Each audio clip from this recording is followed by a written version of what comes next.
Well, hello there, everyone. Welcome to the show. Tonight, we are going to be talking about NCL, Holland, Disney. Oh, geez. And several of the major industry things that are going on right now. So we hope you stick around and participate with us. If you are new to the channel, I am your host, Robert, a.k.a. The Tall Man, coming to you from the very frigid Central Florida right now, if you couldn't tell from my hat. This is my lovely co-host and wife, Lisa, a.k.a. Mrs. Tallman. Not that anyone ever calls her that. As we mentioned, or as I mentioned, we are coming to you live right now from Central Florida. It's about 39 degrees where we're at right now. And believe it or not, it's going to be below freezing tonight. It is. So, hope everybody's staying warm. Yes. We're trying. And I know a lot of you folks up north deal with cold weather all the time, but cold here in Florida is a little bit different. Yeah, we're just not used to it. No, let me take this hat off. Ridiculous. Oh, come on. I like the hat. Oh, I love the hat, too. It's just, we're inside and it's warm.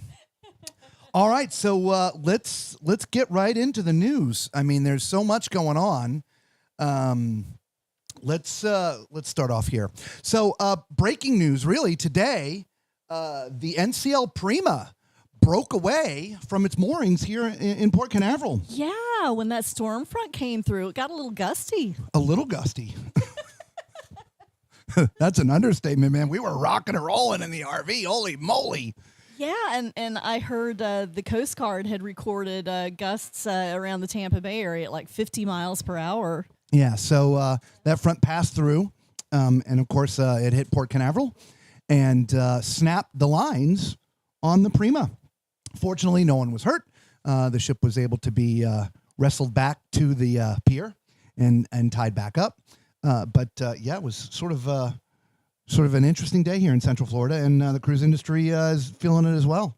Yeah, I think so. My goodness, that's stuff we're not used to here. So a little breaking news coming to you today here from Central Florida. Breaking lines and floating away. We're going to get to some other weather stuff here in a couple of minutes. But weather's always a big issue. These ships, they're not tiny. Even the small ships, they're not tiny. And, they're huge side profile. So depending on which way the wind is coming, it's problematic when you run into a storm like that. And so ships can list. And in this case, it obviously was taking winds broadside, if you will, across the side of the ship, which is what stretched the lines to the max. And that was the end of that. Away from the dock it went. So thankfully nobody was hurt and everybody's okay. Yes, agreed. So the other news with NCL is they have announced the name of their new ship, which is coming out in 2027. Nice. It is the Aura. It's A-U-R-A, Aura. Nice. It is actually going to be about 10% larger than the other Prima Plus class ships.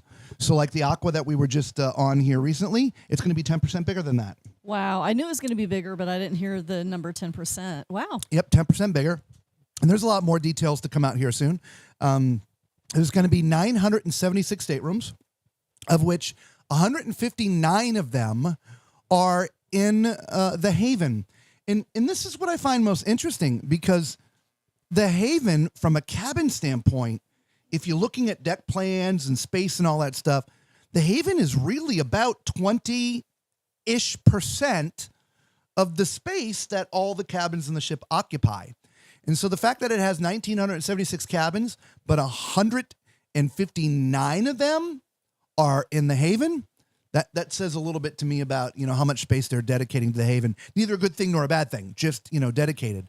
But I will add this, and it's a good thing, bad thing. And this is not new, but the Haven has a private elevator. It's the third elevator, or the third set of elevators on the ship. You can see them on all the decks, right? But only people who are in the Haven can actually access that third set of elevators. So everyone else has to use the front and the mid. The aft elevators are for Haven only. Interesting. I thought, isn't the Haven in the front of the ship? No. It's in the back? It's in the back of the ship. Okay. All right. It's a yacht club that's in the front of the ship. Yeah. So, no, the Haven's in the back of the ship. Interesting. Yeah, Okay, so I didn't realize that. I I found that interesting in studying the deck plans, and it was that way on the Aqua. I did know that. Yeah. Yeah, I just forgot. I knew that. Zucchini. We're starting already. By the way, hello everybody. Welcome to the show. We are so glad you're with us. Patricia says it's 8.6 Fahrenheit here. Ooh, yeah, that's cold. Brr, that's cold.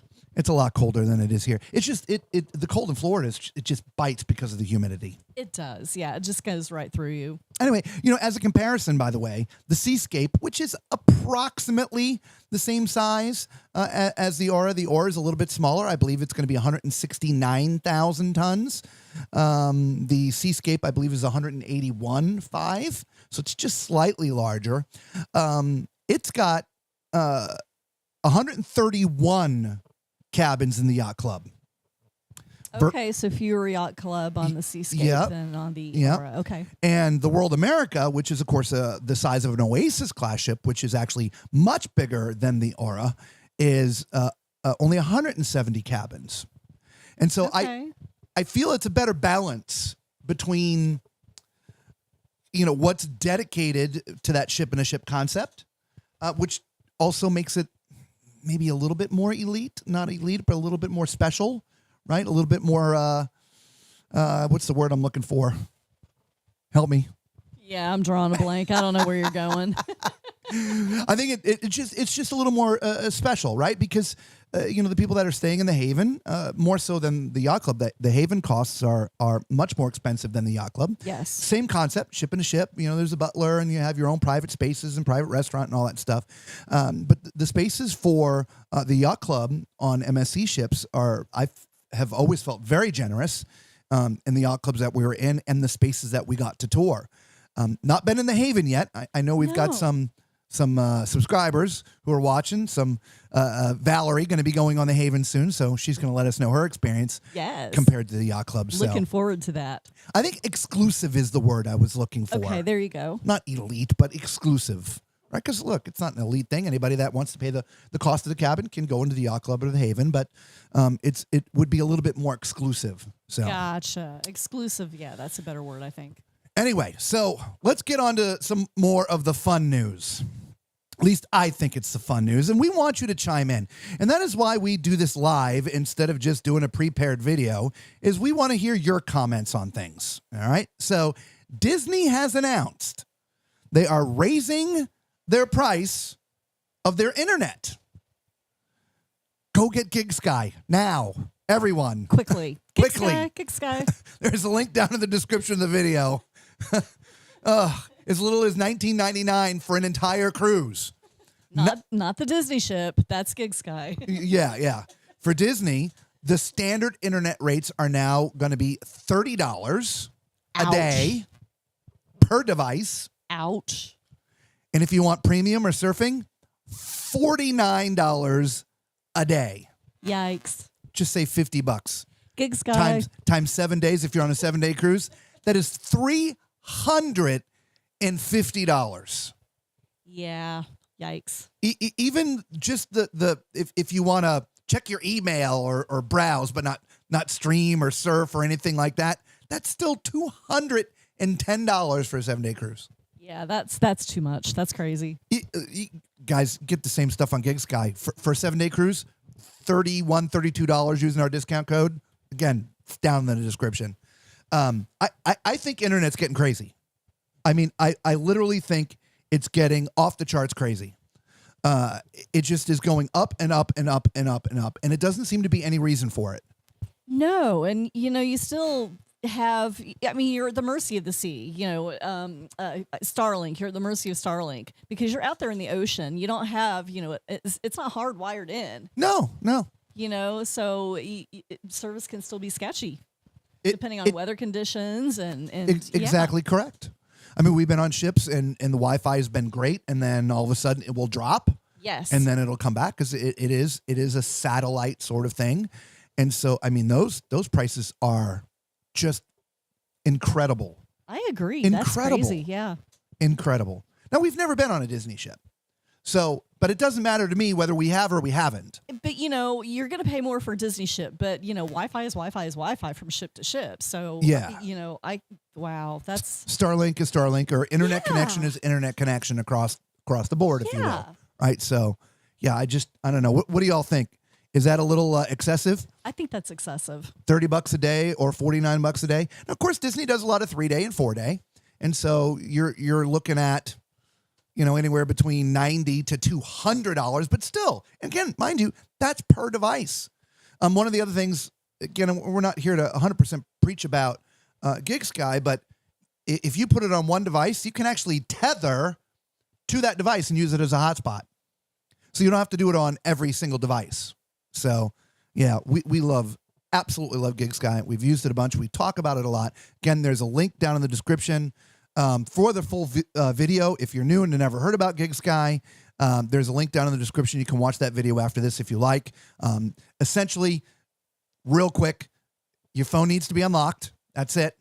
It needs to be a newer phone, like, I think, 2013 and newer, something like that. And outside of that, it'll work. Now, it is not unlimited data. Like on a 7-day plan, you're going to get a gig. All right. So you're not going to sit there and stream videos all day. But if you want to check your email, upload pictures, even some videos, to your social media, take a few calls, on WhatsApp or FaceTime people, that's all great. Lisa on her phone has GigSky all the time and has never, ever, ever burned through all of her data. And she's the one uploading all this stuff to Facebook all the time. Yeah, However, I've always had plenty. One time she forgot and started watching our streams live. She just opened the phone but still, you got like I had it for days. 4 days. Yeah, I did. I streamed our shows Crazy. live for days. So, yeah, and then I GigSky. killed it and I was like, oh yeah, I guess I shouldn't have been doing that. Anyway, so what do you guys think? Internet getting crazy? Let's see here. Little 101 says, I like GigSky. Me too. Hey, Larry, what's up? Disney should be ashamed of itself. Yeah, I agree, Larry. I really do. Mouse Mafia is still getting out of control. Yeah, it really is. What's up, Tuesday? How are you doing? For $100, I got a year internet access in 200 countries. I'm okay with being offline a while on a ship. And a lot of people are like that, which is fantastic. We used to be like that with our phones. We get to a ship, chuck them in the safe, lock up, and done. Of course, now, all the ships you get on, you have to use your phone for the app, and you need to do this, and if you need to check in for dinner, you need the app. They're really now pushing using the app and using the phone. Yeah, they've really gotten app heavy. And, of course, doing what we do, we're connecting ourselves, obviously, to the internet because we're streaming, so... Yeah, I used to wait until after the cruise was over, and when we got back on land, then I would start uploading the pictures and everything. But now with GigSky, I'm able to do that nightly when we're on the ship, as long as we don't have anything else going on. But yeah, I try to do that every day now. Which is great. Yeah. I mean, it's $30, Right? $31 and change with our discount, Yeah. something like that. So, yeah, love it, love it, love it, love it. So I'm glad you guys feel the same way. Patricia said that... didn't use internet the whole time on the ship. Found Wi-Fi to tell my kids I was still alive. Save your money. She was talking about on our event cruise in 2025 in November on the Carnival Horizon. That a lot of the ports you can pull in and they'll have free Wi-Fi. Of course, you're now sort of at the whims of International public. rates. No. It's Wi-Fi. Oh, gotcha. Wi-Fi is Okay, Wi-Fi. gotcha. Yes. But it's an open source foreign thing. I personally don't like to use those. That's just me. But that's just me. Anyway, hello, Valerie. How are you? Good to see you. And of course, everybody else as well. We didn't say hello to everybody, but hello, everybody. Hi, everybody. Yeah. So, I think the internet's getting out of control, everybody. I really do. And Disney's doing it. And I'm telling you, before you know it, everybody else is going to jack up their prices a little bit too. So GigSky. GigSky. Get your GigSky. So we were talking about weather with the Prima breaking loose, but here's a more, I think, serious weather situation. So just a couple days ago, the Holland America Noordam was in Papua New Guinea. They're in the midst of a 42-day cruise. And at the island they were at, I forget the name of the island they were at, they were having to use the ship's lifeboats as tenders. They still call them tenders, even though they're lifeboats. But and they were using those tenders to shuttle people back and forth. Well, in the middle of this process, a storm came in, and it was so bad that they could not tender anymore. But there were already a bunch of people on the tenders, and it wasn't safe to bring the tenders up alongside of the ship, so they couldn't get them off. They couldn't bring them back to the port because it wasn't safe to dock in the port. So these poor people were stuck in these tenders for 90 minutes 90 waiting minutes. the storm out. That's crazy. Now, there's video of this out there. These tenders, well, first of all, let me say, congrats to the crew that were in these tenders, that were taking care of the boats. They kept them safe, right? So nobody got hurt. That was fantastic. So, guys, amazing job. Applause. However, these storms don't show up in 2 minutes. No, I agree. Here's my problem with this. These ships these days, they have state-of-the-art radar. I'll be honest, as good, if not better, than your local weatherman. You can see these things coming, not just on radar, but you can look up and go, hey, look at that dark cloud over there. It's coming this way. It's not like an earthquake that just happens and you don't know it. That, to me, it just seems unbelievable that that squall snuck up on them. Those people should have been off the tenders. They should have been either on the island or on the ship. 90 minutes, those tenders bounced around up and down on the waves, and that just to me is unbelievable. Now, it is unclear how many people were actually in the tenders. We do know there was approximately 700 people stuck on the island for this 90-minute period. But I'm more interested in those poor people that were stuck on these tenders for 90 minutes. And I think it's a crime that they did not stop the tender operations prior to the storm blowing in. Yes, I agree. I mean, they should have had plenty of notice to get everybody off of the tenders. And like I said, either on the island or on the ship. We're going to suspend operations. In this case, it was leave them on the island. The storm's coming in. It's 6, 7, 8, 10 minutes away. It's a 15-minute trip to the ship. We don't have enough time to get you off safely. Everybody, please go find shelter, hunker down here, and then take those tenders back out empty, right? But to go, let's push the envelope and see if we can make it. Man, I can tell you, if I was on that tender, I'm not a happy camper. No, you're not. They would literally have to carry him off the tender. Yeah, I'd be down for a couple days. It's not like a nauseous thing with him. He will totally black out.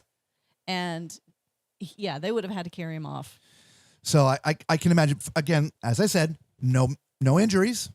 I'm sure there were some people that were seasick. Oh, I'm sure there were plenty. In the video, you can see the door of the tender, flipping up and stuff. In fact, it was so breezy, so windy. I mean, there were deck chairs flying off the top of the ship. This was not a small storm. And so I just don't understand the cruise line's attitude in a situation like this. Or their decision-making process. I mean, what were they thinking? The better word. Exactly, the decision-making process. And what I find interesting, it honestly, this happens a lot. Not people stuck in a tender in the middle of a storm, but poor decision-making on the part of the crew, whatever the crew member. I'm not picking on the captain or the staff captain or the servers or anybody else. But in general, a lot of poor decisions are made. Now, this one could have had, honestly, catastrophic, it could have had a catastrophic outcome. What if the people who were piloting the tenders made a wrong move and they got swamped? And the tender flipped over. Now what are you going to do? Right? So I don't know. I think it was a poor decision to try to run these people and try to beat a storm. I totally agree. I mean, even if they had, people were going to be upset no matter what, because I mean, you if you've got 700, was it 700 people stuck on that were on the island? Yeah. You know, the storm starts rolling in, and they're going to come running for the tenders, like, oh, we got to go back to the ship. And what if the tender operation is stopped? I mean, I get that. But at the same time, safety is, it's way more there's important. Shelter right over here. Go over there. Yeah. Wait. The tenders will come back after the storm's over. I mean, enter the Prima into this. This wasn't out at sea. It was just tied up to a dock. That's very true. Squall line rolled in, literally snapped these big, fat rope lines, like a lot of them. Not one, not two, but enough that it floated away from the dock. Yes. Right? Well, once one of them gives away, it's like it puts the stress so on much the stress others. On the rest yeah. of them. They all do pop for the most part. Yeah. So now, of course, the main ship was out in the ocean. I mean, close to port, obviously, but was out there, and it probably didn't feel a lot of rocking, maybe a little bit. But these little tenders, boy, they were up and down and all over the place. They definitely were, without a doubt. So let's see what you guys have to think about that. Danny says, by the way, seasoned traveler, sister-in-law here with us. Shout out to Carolyn and Eric. So there you go, Carolyn and Eric. Shout out to you. Welcome. Thanks for watching. Angie says, I'd rather take the chance in trying to win in the casino than paying over $300 for Wi-Fi. Yeah, I know, it's crazy. True. Disney Even internet me prices. with my luck in the casino. Yeah. With our luck in the casino, here's your money for the internet. At least we get something back in return for it. You might be right. Macrina says, Disney internet price is same as the park. Charge it and they will pay, right? Yeah. Right? They make use of your phone with their app to stay connected to the ship to know what is going on, right? All the time. Couldn't find free Wi-Fi in Bonaire, but did find it in Aruba and Curacao. Okay, there you go. All right, little one. Yeah, have to watch public Wi-Fi. You might be giving others your data. Yeah, you do. Definitely don't want to be punching in you checking your bank account. Yeah. Anything personal, stay away from it. Little 101 says, just seeing a cloud rolling in, they were trying to outrun it. Yeah, that would have been my thought. Like, okay, let's outrun it. Because here's to me what the decision was. All right, here's the storm coming in. We're looking at the radar. This storm isn't going to be quick. It's going to be around for quite a while. So we probably try to get as many people on board as we can so we're not late leaving, because tender operations we're going to have to eventually shut down because of the bad weather. So yeah, load those boats up, try to get as many on as we can, and the ones that we don't, well, they'll be safe in the tenders. That's the conversation, maybe not word for word, but I'm telling you that's the conversation that happened, because they're trying to stick to a schedule. Yeah, I'm sure the departure time did play into it some way, but wow. Yeah. I don't know. Macrina says, Robert, that would have been horrible, but extremely horrible for you. Yeah, it really would have been. Tenders equal barf bags. Lord, I hope they had a bunch of them on those. Port bunkers. Common sense costs nothing, right, Patricia? Unless it was a freak fast storm that can happen, folks need to use their noggins. Yeah, I mean, freak storms absolutely do happen, but it doesn't happen in a couple of minutes. We've seen storms that, watching radar, there's nothing out there, and all of a sudden it builds and explodes. I mean, we've seen that. But it's still 10, 15, 20-minute process. Typically, yeah. Right? It's not. It's. And if that was what it is, it's enough time to do the appropriate thing, which if it was a flash sort of storm, turn the boats around, right? If they didn't have enough time to get to the ship to unload, maybe they had enough time to get back. I don't know, maybe. Either way, I don't know. Tinny's like, they missed it. Shout again. Oh, my good God.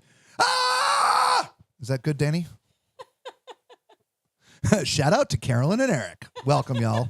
Oh, I was wondering what we were shouting about. Hey, welcome. Little 101 says, tenders better have a bar to have some. Yeah, no, you've been on a tender. They don't have a bar. Not the ship tenders. I mean, they're designed for to be lifeboats. Now they do use them for tenders if the island or destination that they're going to doesn't have enough or adequate or whatever, maybe not even any tenders. They will use the lifeboats, but no, they don't have bars on them. No, they don't. They do not. Honestly, if they had bars, the drinks would have been I going know. everywhere. There would have been drinks everywhere. It's crazy.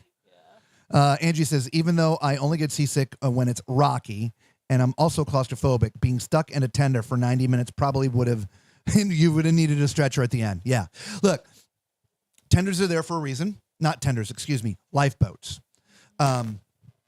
If there's an emergency on the ship, I don't think anyone in their right mind is going to have a problem crawling on a tender and getting off the big ship if there's a problem on the big ship. Definitely not. And if it's in the middle of the storm, I'm going to be happy. You can carry me off the tender later. We're talking about life and death here. Absolutely. Right? This is not life and death. No. This was a beautiful day visit to an island in Papua New Guinea. It didn't require shoving the people on the tenders to try to outrun it. And it's just our opinion. I don't know, but a lot of you kind of seem the same way as we do. So Yeah. Bev says, I've experienced microbursts that seem to arrive out of nowhere, but those are usually over and done within 50. Yeah, this was a 90-minute storm. That's why I was like, this wasn't this was, here it comes, just like today here in Central Florida. Here it comes. We've been watching it for a couple of days now. Little 101 says, a bar is my life. I can't walk straight sober. Yeah, I know a few people like that. Yeah. Well, I'm glad you all feel the same way we do. I when I first saw the story, I was like, wow. I mean, this is something we got to talk about. So anyway. Yeah, that's crazy. Speaking of talking, last week we talked about the P&O Britannia and what happened to that ship, and they missed several ports and engine problems and all this kind of stuff, and there was no compensation. And anyway, well, I guess they're listening, and they've had a lot of pushback. So there is now, everybody's gotten a letter, they're now getting some compensation. You ready for this? I the way you're saying it, I'm thinking it's probably not a whole lot. They're getting a credit worth 25% of the cruise fare. Okay. Not a credit, a future cruise credit. Oh, yeah. I'm thinking it's going to have to be a lot more than that if people are going to go back on that cruise line. Yeah. The reality is they've given up nothing. They gave him nothing. They gave him nothing. No. The comments from the people that were on that particular ship, I mean, I'm sure there are people that were fine and happy or whatever, but majority are like, never going on them again. This was a holiday cruise a lot of people paid a lot of money for, and they botched it up. And first gave them nothing, no onboard credit, no refund, no nothing. And they lost one island because of weather. Okay, that? Yeah, we can't do anything I'm about fine with that. Yeah. But then, kept them in Barbados to try to fix the problem for a couple of days, which lost an island. Yeah. And didn't restock anything. Yeah, we started running out of food and drinks. No, you're in your home port at the very least. You got to have that bar stocked at the very least. 25% future cruise credit. Yeah, no. I don't know. That's just that's just so they can say we offered you something. Yes. Nothing of value. Nothing. Yeah. Nothing. So, real quick, before we get into the other meat and potatoes, Galveston, the port of Galveston, which if y'all didn't know, by the way, Galveston is the 4th largest port in this country. We've got Miami, Fort Lauderdale, and Port Canaveral here in Florida. Not necessarily in that order. And Galveston. Well, Galveston has received, through several different grants, $8 million in new funding. Nice. Improve that. So what are they going to use it on? So, out of the $8 million, $2.83 million of it is to install a traffic light. That's an awfully expensive traffic light. One traffic light. That's crazy. Another $3 million they're using for a feasibility study at whether a direct off-ramp from 45 into the port will help alleviate traffic. $3 million for a study. Wow. They've just spent $5.83 million of their $8 million on one light and a study. Wow. There's a third thing. They're spending another $408,000 on evaluating bike lanes and sidewalks. What? So all of that money and all they're getting really is a traffic light. Well, there's right around $2 million that they don't talk about what they're using it for, but yeah, traffic light. That's crazy. Yeah, crazy. Really? That's crazy. $8 million and a little over 6 million of it, 6.2 million of it, being spent on one traffic light and a couple of studies. Wow. Well, I can tell you right now, you need some more parking over there for some of those ports, some of those terminals. Well, look, and the easiest way to see the problems in Galveston is to look at a map overhead and look down. A lot of the terminals are all but next to really the main road. They are. There's not a lot of parking space. There's just not a lot of space. Now, if you get all the way down to the far end of the port where Royal Caribbean's terminal is, there's a ton of space down there. MSC's also refurbishing the terminal right next to it. They have a ton of space. But the rest of the terminals, they're basically literally all but up against the main public road. I remember when we went there to get on the Jubilee for the inaugural, there was parking lots like right next to the road, and they had this one lane little sidewalk that people were trying to wheel their suitcases on, and the sidewalk was crooked. It was so a mess. their luggage is just kind of like rolling all over the place, and yeah, not good. Yeah, I'm not sure how to fix that, to be honest with you. To me, again, the only way, it's not the only way, but looking at it, if you want more space, you got two choices. Eminent domain, you'd have to take some of the waterfront properties, or create land out into the channel a little bit.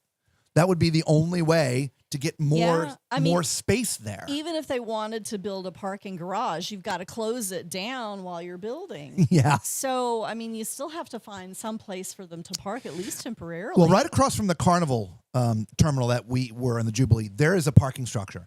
And it's hard to tell, but if I remember correctly, I think there is a like a catwalk that connects it. And it goes over the main road, which I think is called Harbor Boulevard. I could be wrong, or Broadway or something like that. But it's literally the parking structure, a main road, not inside the port, but outside the port. Then you've got the terminal. I mean, there's almost no space there.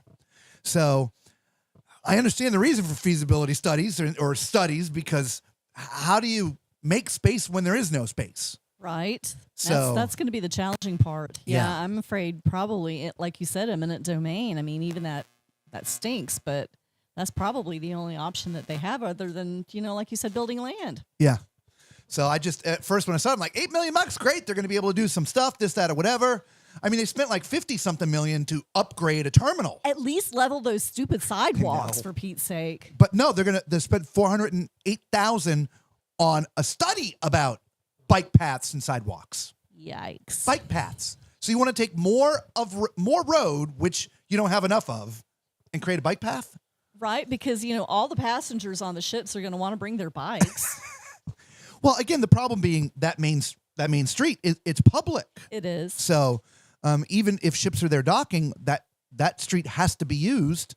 I'm sure people, try to stay away at all costs, but probably people that have to use it to get down to the port. So I don't know. Galveston, I don't know. What do you guys think? Yeah, let's hear what you think. Macrina says, by the way, and I would assume the people on the cruise and tenders were not youngsters. I would agree 100%. Without a doubt. First of all, Holland. Second of all, 42-day cruise. Yeah. Right? So very few kids. Let's not rush these people off. Right? You know what I mean? To try to get them on the ship as quickly as possible, because we're going to have some downtime. Just anyway, $50 on board. They're going to lose money in the long run. Yeah, Gina, they are. I agree. And that's the stupid thing about but all this stuff, you can look at a lot of things going on in the industry, stupid decisions made. I'm not going to talk about the biggest one recently, but everybody knows what I'm talking about. But they're losing. If they haven't, they're going to see that reflect. Now, they're never going to say it publicly. No, definitely won't admit Any it. cruise line is never going to say that publicly. This is how you tell. Watch the prices of the cabins come down. That is how you're going to tell if a cruise line is hurting or not. They can't sell out the cabins. They lower the price. And they, brush it off as, oh, this great sale, that great sale, or we're having this celebration, whatever it is. The reality is they're not meeting their quotas. They lower the prices to sell more cabins. Exactly. So that is something that we're going to want to pay attention to in the next couple of years. Oh, yeah, without is a doubt. how prices, see if they fluctuate. But I agree with you, Gina. P&O lost a lot in this situation. And it may have cost them a couple of bucks to fork up a little bit now, but that gratuity, if you will, showing that they cared about their customers, would have paid themselves back tenfold by not losing the customers. Oh, yeah, definitely. Which they now have. Future cruise credit might equal lawsuit. It's hard to say, Patricia, because look, these cruise lines write pretty ironclad contracts. And in the end, respectfully, they don't necessarily have to offer us anything for anything. I don't know. If you can prove negligence, they might Well, have something there. In this case, with this ship, maybe. Yeah, maybe. Little 101 wants to know, where's the traffic light going? I don't know. And this is the craziest thing of all. Of course, you need traffic lights because people have to cross the street and stuff because it's a 2 lanes on either side, if I remember correctly. Yeah, 2 lanes on either side. But the traffic lights actually create more traffic because it stops and everybody backs up. But, I mean, you have to have them. You cannot have them. Oh, well, yeah. When we were going on to the Jubilee, there were, roads that are coming. You've got your main road that goes where the ships are. And then you've got your crossroads that are coming in and trying to turn in. And so, yeah, you got to have traffic control. You have to. But one light. Yeah, one light. Patricia's like, I'm in the wrong business. Let me install the light. Well, look, power has to be run. Concrete has to be poured. Roads have to be dug up. I know there's some things that, it's not just sticking a pole in the ground. I mean, I know about construction a little bit, but that is pretty darn excessive. It is. They can spend $100 million and it won't help the traffic. Just use the super secret ferry. Yeah. Take it out of Houston or before you get to Houston. That's what Danny says. Who uses a bike lane in a cruise port? Well, again, McQueen, it's a downtown area. You'll see. I mean the port, literally, it's the port. Go look at a map. There's not much inside the fence of the port at a lot of those terminals. And then it's public. It's the main road. And across from that are shops, like regular businesses. It's just like a small downtown area. And there's this big port. It was never designed to house this many cruise ships. And now they're trying to figure out how to make that happen. And so I know in Tampa, there's chit-chat, by the way. A lot of chit-chat. Of creating a new set of terminals on the other side of the Skyway Bridge. Yes. The Sunshine Skyway Bridge. So they can start using the mega ships. You can't get the mega ships into Tampa because of the bridge. Correct. So they're considering moving the port. Maybe that's what you have to do. You might have to. Maybe that's where you should spend your money on your feasibility studies. Where can we move the port to? So congestion, yeah, I don't know. Anyway, Gina, what a waste of money. I agree. That's why we're talking about it, because we definitely agree. Yeah, and Bev's like, oh yeah, and I can guarantee there'll be cost overruns. Well, they're grants, so I don't think you get cost overruns on grants. I think that would end up coming out of their own pocket, the port authority. Wait, in Galveston, need at least 2 more entry, exit bridges, more roads is needed, and more parking. But I do have a favorite parking lot I like to go to, but with more transit for the parking lots. Yeah, so a lot of the parking lot, again, you got to throw the Royal Caribbean terminal out. It's at the end, lots of parking, lots of space. That space down there looks great. The terminal next to it, which is MSC's terminal now, they're the one, and they're updating it and rebuilding it, I believe. That's going to have plenty of space. It's the rest of them. And a lot of the, they don't have parking structures. It's all surface. All the parking garages are outside of the port across the street. Yes. In the downtownish sort of area. It's crazy. Anyway. Well, he's like, yes, there's a catwalk. Yeah, I thought. That's what it looked like in the pictures. We took an Uber when we went out of Galveston on the Jubilee. And so... yeah, and while we were waiting in traffic in the Uber, that's while we were watching, all the people on the lopsided sidewalk with their suitcases. Yeah, that was crazy. Our Uber driver was funny. He was.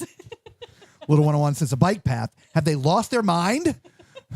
Why would you need a bike path? I don't know. It's funny. In one of the cities close to us, on one of the main roads, they recently installed this bike path, but with it, these little...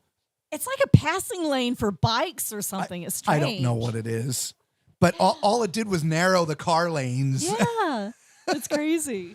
Little 101's like, Danny, them private ferries and yachts? Yeah. Yeah, there's a ferry.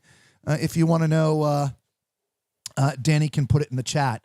But it's before you get to Houston, you can take that ferry and it takes you right there. There's no need to deal with the traffic. Bev says it's Harborside Drive. Thank you. I couldn't remember if it was Harborside or Broadway. I knew it was one of those two. They could possibly use a bike lane there, though. Well, again, I don't know the bike traffic, but the traffic issues are created when the ships are in port. And if you create a bike lane in what is already a congested area, you're just making it more congested. I don't know. Maybe instead of elevating anything, you elevate the bike lane. Well, that'd be interesting. I don't know. Danny says, hopefully they don't shut the neighborhood down around the port for a craft fair again. That doesn't help traffic either. Well, Danny, on the group cruise, they're going to be having their bike week there, so we're going to be dealing with some of that. So we are, yeah. Be prepared. Tampa, oh my God, I am still trying to recover from my New Year's cruise and all the driving. Yep. Port Boulevard Ferry. There you go, guys. Port Boulevard Ferry. Look that up. That will alleviate your traffic woes going into Galveston. Thank you, Danny. All right. So there is that. Positive note, by the way, for Royal Caribbean, they have announced their Points Choice Awards officially announced it. I think it leaked out a couple weeks ago. But what a great program. Instead of not appreciating your loyal customers, they're doing just the opposite. They have created this thing called Point Choice. If y'all didn't know, what this is on their 3 major brands, because they're associated with 5, but they're 3 major brands: Royal Caribbean, Celebrity, or Silver Seas. Woo! It doesn't matter what cruise line you sail on. Whatever points you would earn for sailing on that ship, you can assign to any of the other cruise lines in their family. Interesting. So let's say you're already at the tippity top in Royal Caribbean. You've cruised there 6 million times, and you cruise 20 sailings a year, whatever. But you've never been on Silver Seas. All of those sailings, you can assign those points to Silver Seas. Interesting. And all of a sudden, you're now getting status there. So I like the fact that they're able to do that. The chart's out. It's been well publicized. I'm not going to put it here for you guys, but the point structure, essentially for Royal Caribbean, for the Crown and Anchor, if you're in an inside ocean view or balcony, you're going to get 1 point per day. If you're in any other cabin outside of the regular inside ocean view balcony, any other cabin, 2 points per day. Okay. On Celebrity, inside ocean view is 2 points per day. Balcony, 3 points. Ocean view suites, 3 points. Everything else, 5 points and up, all the way to like 24 points. Okay. And that's per day. And then Silver Seas, it's anywhere between, 1 point for 2 days. The chart's out there. But I think that's a fantastic thing, and I wanted to just talk about that briefly. Nice. Speaking of Royal Caribbean, we'll keep them in the news real quick. They have announced 2026 out 100% for Haiti, not going to Labadee. And again, to me, speaking of great decisions, that's a good one. And I applaud that, not because I'm, against, going to Haiti or anything, but Haiti is, it's such a mess right now. There's no government. The government has been overrun. It's more than a mess. Yeah, it is more than a mess. And I think that is a very, very good decision. My thoughts and prayers go with the people of Haiti. I know. Without a doubt. We have a group it's not of a good time to bring tourists. We have a storage facility with some stuff in it. And there are a bunch of Haitians that the community here in Central Florida that weekly load up a semi, a big 53 or 40 footer full of supplies every week, 40 foot full of stuff to go there. If you guys don't know what we're talking about, just when we're done here, stay on YouTube, go in unrest in Haiti, watch some of the videos. The gangs are, they're riding around in the streets with weapons. There's very little to any police. It's a big mess. It is bad there, you guys. The gang actually has control of the capital. They do. Gangs, the biggest gangs there. So we knew it was bad, but we watched a video a few weeks ago. I put a link up in whatever live stream we were doing, and I don't have that link available to you guys now, but you would be shocked. But I applaud them for at least now, instead of going a month at a time. And that's what they've been doing, is a month at a time or a couple months at a time. 2026, out for Labadee. So thank you, Royal Caribbean, for making that announcement now instead of later. Yes, agreed. All right, so we've got one big story left. I think it's a big story, but before we do, well, first of all, if you're new to the channel, do us a huge favor. Hit that thumbs up, right? The YouTube algorithm loves it when you hit a thumbs up. And consider subscribing to the channel. If you love cruising and cruise news and anything about the cruise industry, come and join us. We are live right now from our studio here in Central Florida, but we will be frequently on cruise ships. We do a lot of detailed reviews. Again, check out our channel. You'll see all the stuff there. We'd love to have you as part of the Tall Man family, right? We call it the Tall Man Clan. Additionally, we have a Facebook group. When we're on ships, we take picture of all the food, the menus, the activities, everything that is going on. We put all those pictures in the Facebook group. It's a private group, so you got to answer 2 questions. One, what was your first sailing, first cruise ship ever, and adhering to the group rules. If you don't answer the questions, it's just going to decline you, okay? It's an automatic thing. So please just answer the questions. We'll let you right in. We've had a couple people this past week that didn't answer the questions, and I saw that they tried. I'm like, I'm sorry. I try again. So just to answer the questions. We do have an event cruise coming up this year. We don't talk a lot about it, but you see over there right next to Lisa, November 8th, 2026, on the MSC Seascape out of Galveston. Come and join us. We're going to have a promo video hopefully ready this week so that you guys can see what we're talking about in event cruise. Those who are on the event cruise in 2025, they understand. This is not just a few people getting on a ship and hanging out and just, shucking and jiving. Lisa and I put on events for you guys and entertain the crap out of you. And lots of cash and prizes and different things. And that's why we call it an event cruise. It's much more than just a group cruise. And outside of the cost of booking a cabin, it doesn't cost any extra. This may be the last year we're able to do that because it does cost us a lot of money between the prizes we give away. We had this whole backdrop made, just a lot of stuff, okay? But if you want to go, send us an email.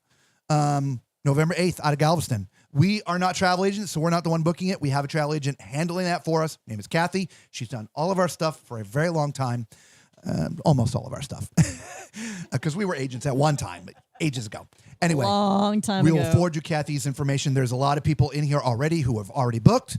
In fact, all those who were there last year, they're coming again. Why? Because they know.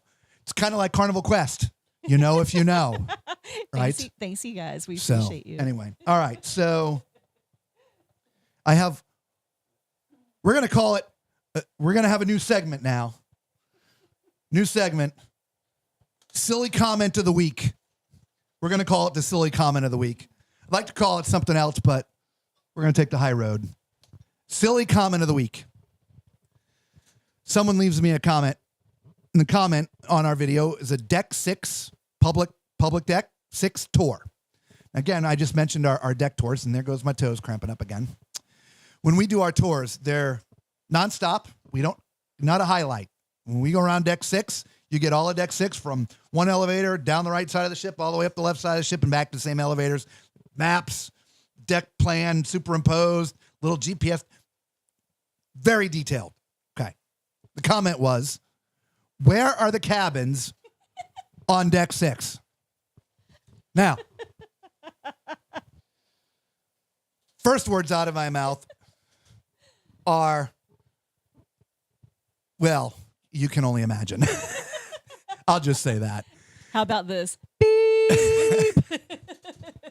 I'm like, great, let me go and look, because I'm like, look, the video says public space. And at the beginning of all of our tours, when there's cabins and public spaces in the same deck, literally within the first 30 seconds of video, hey guys, we're going to look at, this is a Deck 6. It's a mixed use deck. Some cabins, some public space. But in this video, we're going to look at all the public spaces. We shot another video. It's in the playlist on our channel for all the cabins. I literally do that at the beginning of all of our videos. So my first comment was like, you're just a idiot. It doesn't. Anyway, so then I go and look. I'm like, wait a minute. I pull up a deck plan. Deck 6 doesn't have cabins on it. It's all public space. Ma'am or sir, just look at the deck plan. There are no cabins on Deck 6 on that ship you were looking at. No cabins. None on this video. I don't get it. All right. I thought you were going to talk about me. I was asking him the other day if he had finished his edit, and I said audit. Zucchini. You're gonna have to tell that story. We'll save that for the group cruise. I think that's a the good event idea. cruise. Yeah. She's gonna tell the zucchini story on the event cruise. All right, let's catch up with the comments and then we'll go over the last story. Yeah, Little 101 says, when I park in Galveston, I park looking the ships right across the street. And in walking distance, I have the guard to say I crossed Trunk's plate. That guard was not happy with us either. I understand exactly what you're talking about. Little 101 says, I'll be in Houston this week. Now I will be looking for the ferry. Exactly. Look for that ferry. Nice. Elaine says, just a reminder that the hotels are filling up fast for the annual biker event. Yep. Probably there's going to be a lot of people that are going to have to stay out of town and then just Uber or drive in the morning of. It's 20 minutes. Stay 20 minutes away. You'll be happier.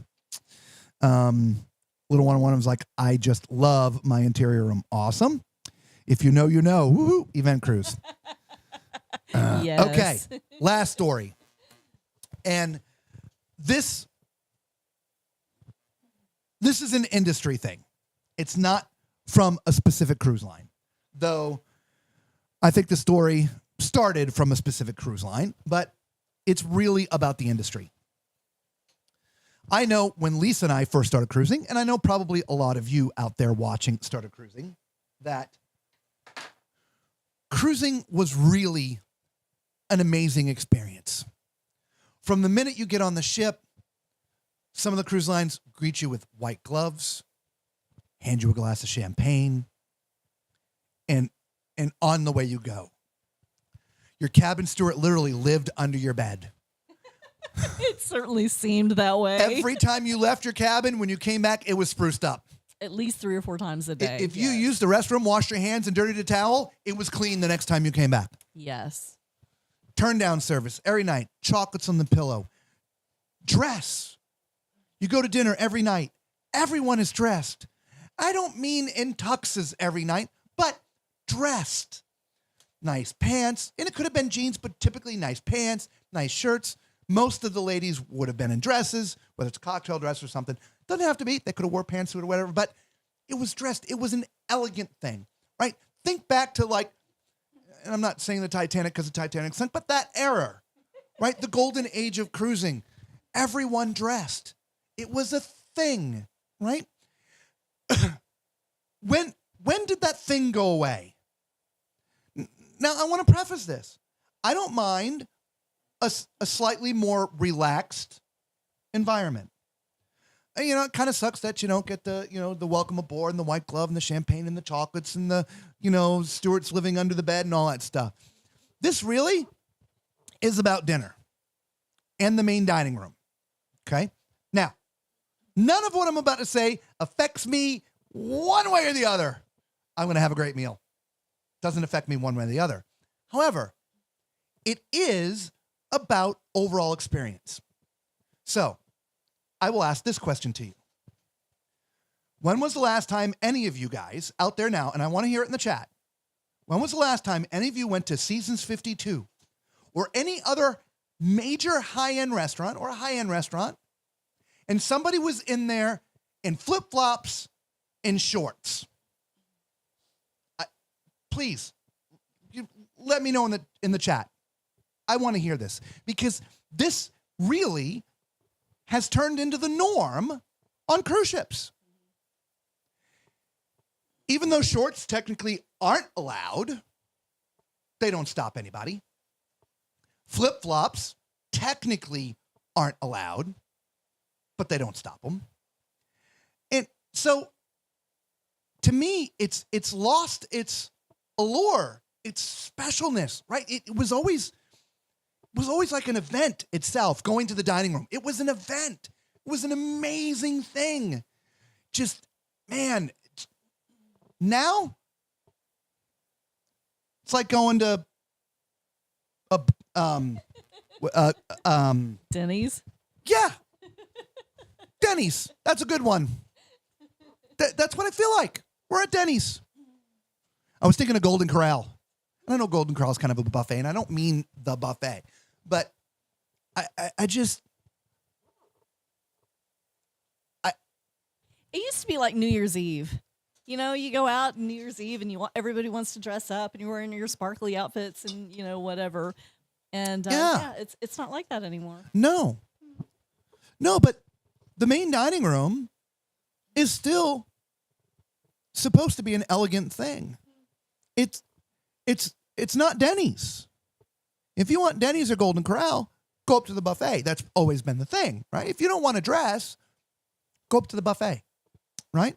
Again, I'm not talking about putting on a tux every night, guys, but, jeans and a button-down shirt. Children, if you're going to bring your children into dinner, dress them appropriately, right? And for God's sakes, wear some appropriate shooting. Wear some appropriate shooting, everybody. You can't talk to me about audit anymore. Shooting. Oh, my God. Shoes, appropriate footwear. The dining room is, and again, I'm not picking on anybody in particular because it's happening across the industry, but I will point out Carnival. But Carnival used to have linens on their tablecloths, nice napkins, full sets of silverware, this, that, whatever. That's all gone. Their dining room feels, to me, more like a Denny's or a Golden Corral. It does. Everyone else we go on doesn't. Every other cruise line we go on, the main dining room is still an elegant thing. Royal, MSC, all of them. Yeah, all of them. I think it's just garbage. And that gets back, and I know people get upset when you use this moniker. I didn't create it, but there's a reason why people have started to refer to Carnival as the Walmart of cruising these days, right? And again, it's not specific about Carnival, because the rest of the cruise lines are doing the same thing, not from the linen standpoint, but Yeah, flip-flops there just doesn't seem, even though there's a written dress code, there's no dress code. Adhere to it. Yeah, and the conversation was, dressy flip-flops. Dressy flip-flops? Are you kidding me? It's a flip-flop. I love my flip-flops. Great. You don't wear them to, I don't. You don't I wear don't them to wear dinner? them to dinner, but I love my flip-flops. If she tried to, I'd be like, no, go change. No. Please put on some sneakers. Look, we'll wear jeans and a polo. Great, right? That's at least to their dress code. But I'd be fine doing button-down shirts every night if that was the dress code again. I mean, we used to bring all that stuff when we first started the channel. If you go back and watch some of those lives, we were bringing our tuxes and gowns, and we were dressing up every night, and because it wasn't immediately post COVID, but shortly thereafter. Yeah, and it had been a little bit of time since we had been on a cruise, and when we go on a cruise, we dress. we always like to. Yeah, Right. I think it's fun to dress up. Yep. Formal nights, always in a tux. She's always in a gown, and now we are not. Jeans Or dress pants. Yeah, Jeans, or dress pants, and a shirt, right? Yeah.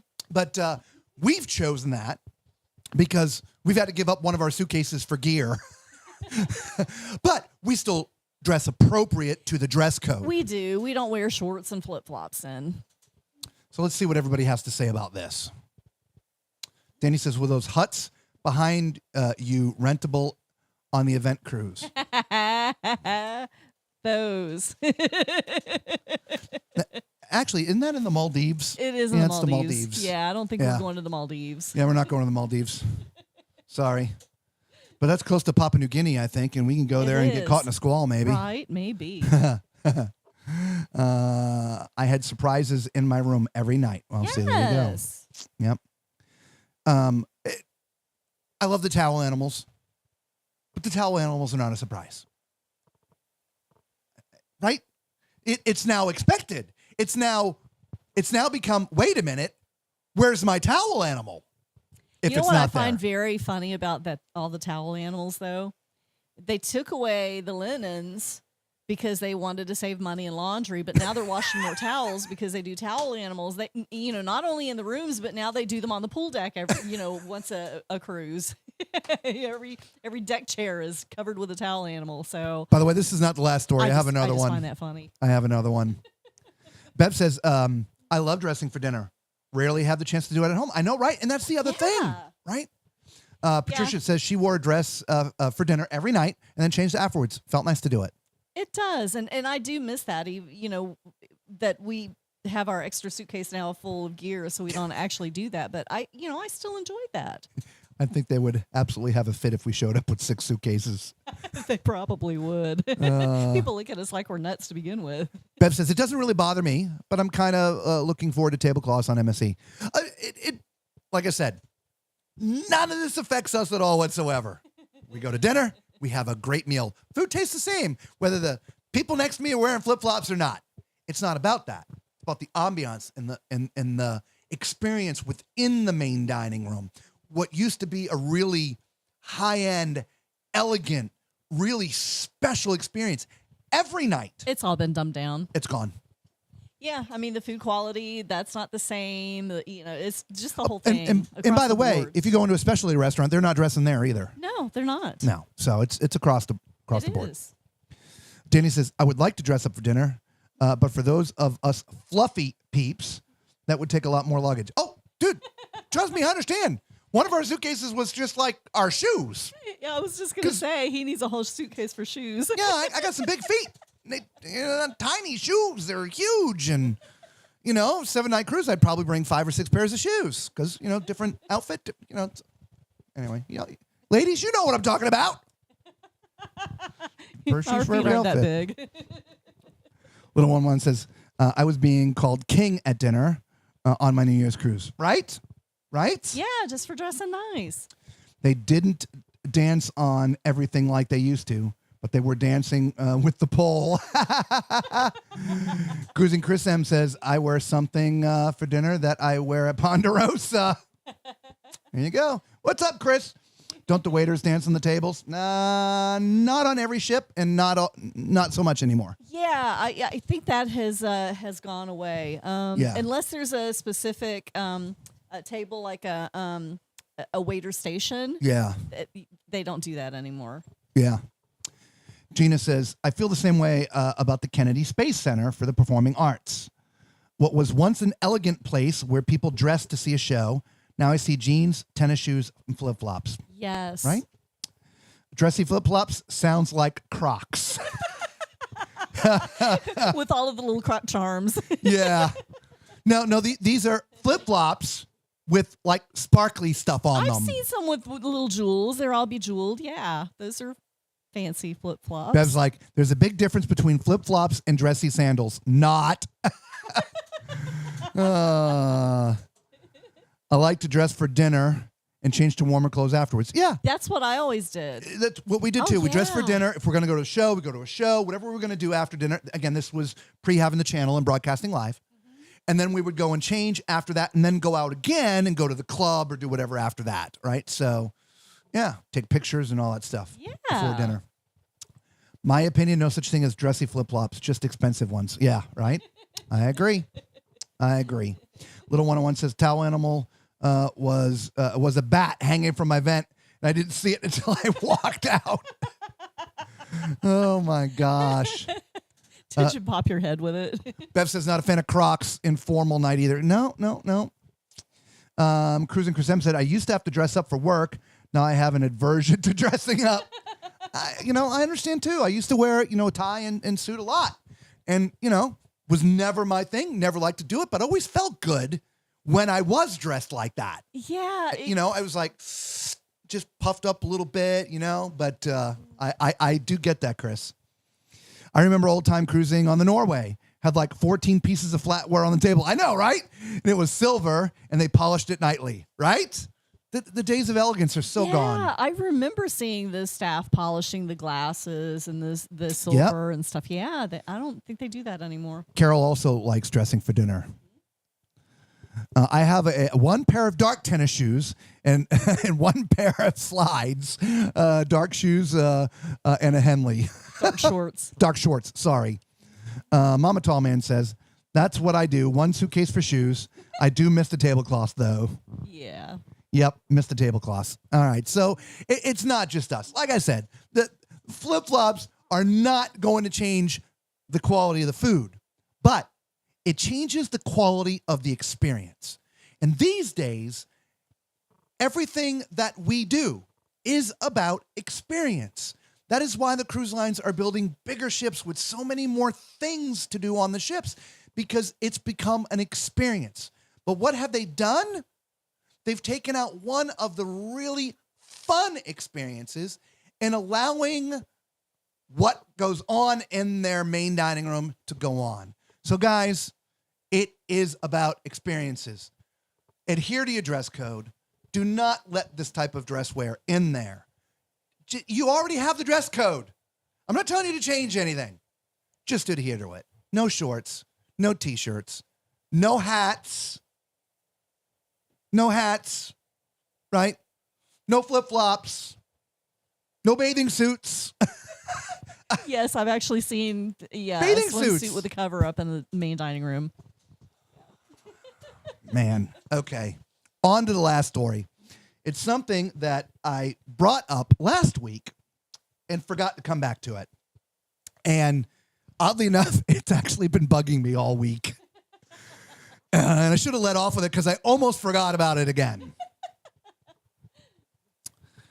So, why, in good tarnations, can we not get an appropriate straw on a cruise ship?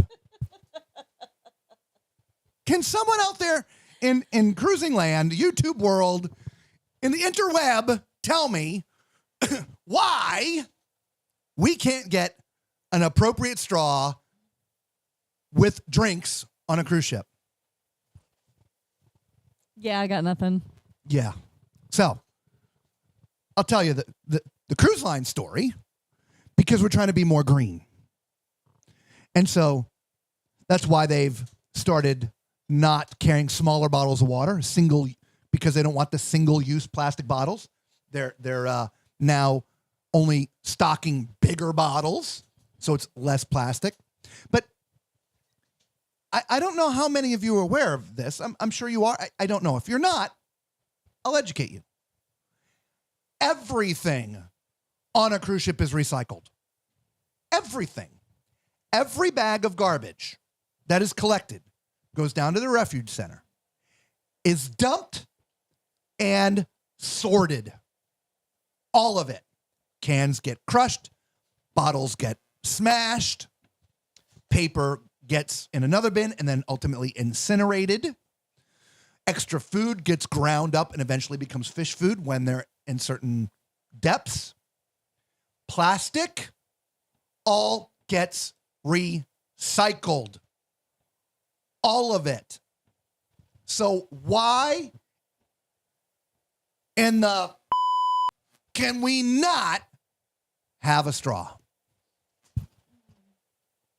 Yeah, I got nothing.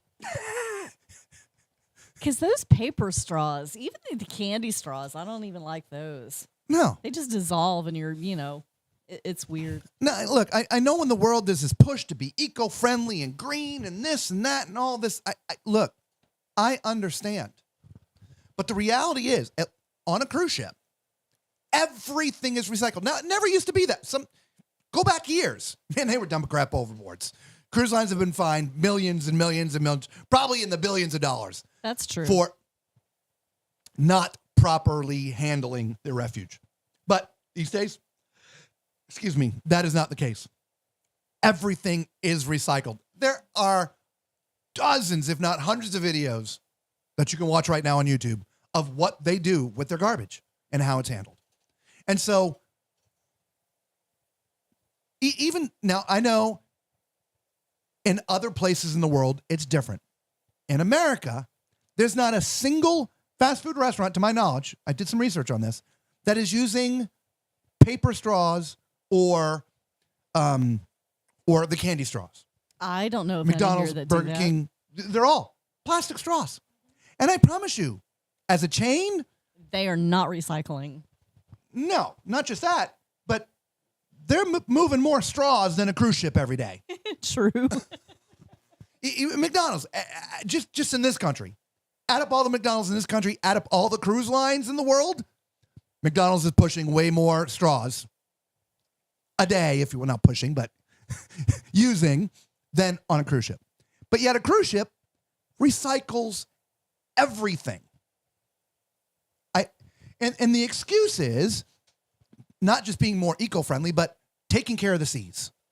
What does a straw have to do with taking care of the seas? At least in this case. Because we're not talking about, sitting on a beach and you don't pick up your trash and the tide comes in and washes it out. We're talking about being on a ship. Now, is there going to be some occasional person that loses a straw and it goes overboard? Potentially. Wind comes up. Might blow a straw away. That squall could potentially blow a straw away. But those are isolated incidents. Agreed. But there are some cruise lines that have actually stopped giving straws out with most drinks. You can only get them with a frozen drink. Interesting. Yeah. I think this is another one of those, are you kidding me moments? Yeah. I don't know. I mean, like you said, everything is recycled. So, it gets put in a big bundle and it gets, taken off the ship at each port or at the home port at least. Yeah. So, yeah. At home port. Yeah. Yeah, so that's also, I don't know. That's also why I just, the whole single-use plastic thing, because it's all recycled. Every bit of it. And it's turned back into another whatever. I had some fluff on there. Sorry. I was wondering what you were doing. Thank you for the thumbs up, by the way. All right. I want to hear your thoughts. I know. Was it Ashley who brought her own straw with her? Yeah. Ashley literally brought her own straw with her onto the ship because of this. It's an absolute crock of is what it is. My opinion. I actually like the idea of bringing my own straw. I think that's, I'm going to have to start doing that. Patricia, by the way, is like, I bring 5 pairs of shoes. Macrina, I had about 8 pairs of shoes, and I cut it back from over the years. I've cut back considerably. But y'all on have my tiny shoes. feet. I couldn't bring 8 pairs of shoes. It would be an entire suitcase, my big feet. It's the turtles and the sea life. Well, I mean, that's the claim. But again, we're on the ship. The turtles aren't on there. The sea life's not on there. They're no longer dumping their bags of trash over the back of the ship like they used to do. Everything is recycled. All of it is recycled. Macrina's like, plastic ends up in the oceans. It does. It does. But these days, it's not from the cruise ships. It's from other things. And look, I've seen plenty of videos as well, third world countries that their waters are disgusting. And it's filled with garbage, not just plastic, but just garbage in general, right? So we're talking about floating hotels with fully functional infrastructure that allows and mandates recycling. And there's a lot of beachfront restaurants that none of them I'm aware of use the paper straws or the candy straws. Yeah. As far as I know, they all use the plastic. Patricia's like, the sugar straws are no good, especially for diabetics. Yep. That's You're true, correct. too. Little 101 says silicone straws are okay, but sugar and eat able straws in my daiquiri is not so okay. Yeah, I know. Yep. Royal Caribbean and Celebrity has decent straws. Yeah. Yep. When we were on the Grandiosa, the straws that we had gotten, I think they were paper, but I think they were wax coated. I took one of the straws and I was going to stir sugar in my coffee and it just kind of crumbled. So that's why it was coated in wax. Yeah. I don't know. Yeah, we I found that interesting. We don't bring them with us all the time, but we have these with us on a bunch of our cruises. Metal straw. We put our drinks in there. Mm-hmm. Funny thing was, we were carrying these around with us during one of our live streams, and somebody that was watching us, they were just hearing the clanking of the straw in the cup, and it upset them. We're like, it's a straw in a cup. I don't know what to tell you, my friend. Sorry. We don't carry those around with us. Why we're doing that anymore anyway. Bev says, I don't mind the straw, but only had a couple of fruity drinks. But if it's an issue, bring your own reusable straw. Bev, believe it or not, it's a big issue. It really is. They don't want the animals in the sea to get the straws. No, I agree, and that's the claim. But the straws aren't going in the ocean. Straws are going in the garbage. Yeah, years ago. And the garbage goes down in their center, and they recycle everything. Yeah, years ago, lots of stuff went overboard, but not so much these days. No. The recycling is really much, much better. Bev's like, in Canada, most restaurants now use paper. That is correct. As well as even McDonald's and Burger King in Canada are using paper, not the plastic. In the UK, there are certain areas that are also using paper, not plastic. But that pretty much is the extent of it. Macrina's like, I don't want a sugar strawberry in my spicy Bloody Mary. Ew. I know, right? Patricia's like, that was my first viewing with guys in the jiggly ice. You're going to have to explain that one. That was my first viewing stumped us. with guys in the jiggly ice. Yeah. You got us confused on that one. Yeah. Explain that one, please. So, yeah, by the way, if you're watching the replay and all of curious. this, leave a comment. We want to hear your thoughts on all the subjects tonight. Yeah. Because, we think there's a lot going on, and your comments do matter because cruise lines do watch. They do. And occasionally, they will make changes based upon your experiences. So, with that said, that is it for the news tonight. Ciao. All right, everybody. So there you go. We do that because we turn this into a podcast. I've been meaning to say this last couple streams, but my God, we are on Spotify. We are on Apple Podcast. We are on YouTube Podcast. YouTube, Facebook, Rumble, X, Instagram, TikTok. We try to get them all. And we're soon going to have a Facebook page. No, I mean a website. Yes. Sometimes. Knock on wood. So, well, there you go. Bev says, I remember paper straws from when I was a kid, and they didn't disintegrate like the ones they make now. I know, right? Right, we need straws to sip our life away. Hey, you're the barman. Oh, the Jiggly. She's talking about that was her first live stream with us when we were walking. Yes. What was funny, it wasn't me. It was me. Lisa. Yeah. So we had our sort of lapel type microphones on. And we both mic'd up. And she was walking behind me, and she was carrying both cups with the microphone right in between them. And so that's all you heard was all the clanking. You're like, yeah. Yeah, better not do that again. Yeah, we won't do that again. Thank you for the explanation. Yes, thank you. Oh, my gosh. All right. Hey, snack time. Everyone, grab your snack. Oh, I can't. We can't have snack time yet. I can't see to play the music.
There you go.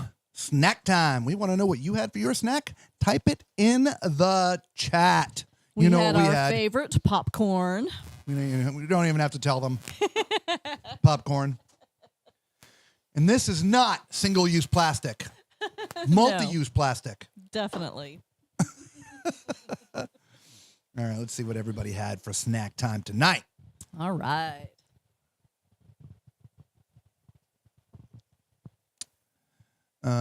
Yes, the mystery was solved eventually. Found it so funny. So I stayed tuned. She's talking about the jiggly cups. Oh, yeah. Rum balls it is, or is that rum cake? No, it's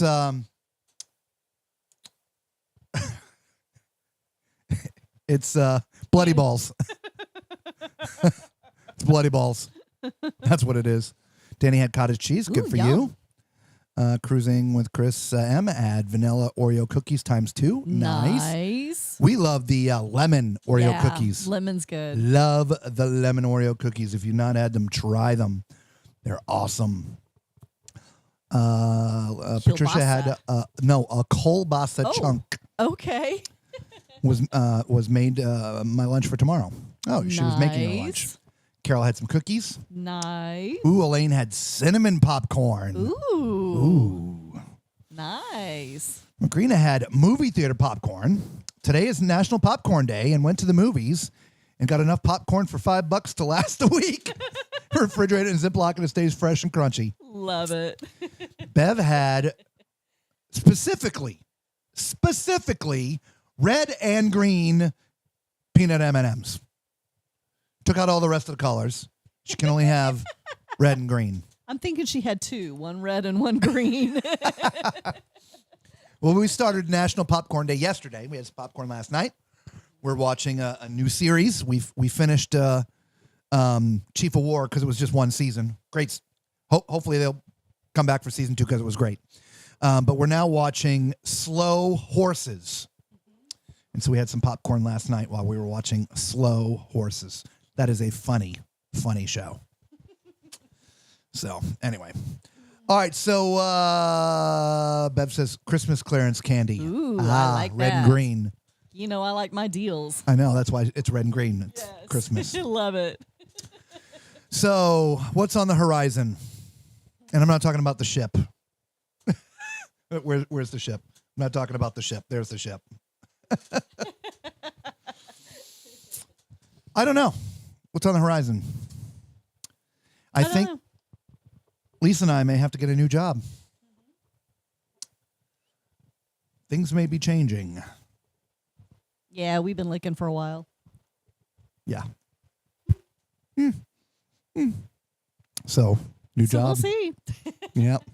All right. Well, look, we're not going to prolong things. We've talked about everything that we wanted to talk about with the news tonight. You guys are fairly quiet anyway. But our intentions are be back Tuesday for Trivia Tuesday. As long as the computer doesn't dump onto my phone again. It didn't do it tonight. No, that was just strange. Yeah. Tech has been pretty good. Yeah, last week that weird. Strange. But the week's over. Sunday. Tomorrow starts a new week for most people. I know a lot of people don't work just a Monday through Friday. They work over the weekends and stuff, but traditionally Monday, beginning of the work week. So hopefully everybody has a great week, and we hope that we will see you all on Tuesday. And you all know the drill, right? We don't have to go home, but we do have to get the up out of here. Peace.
so true.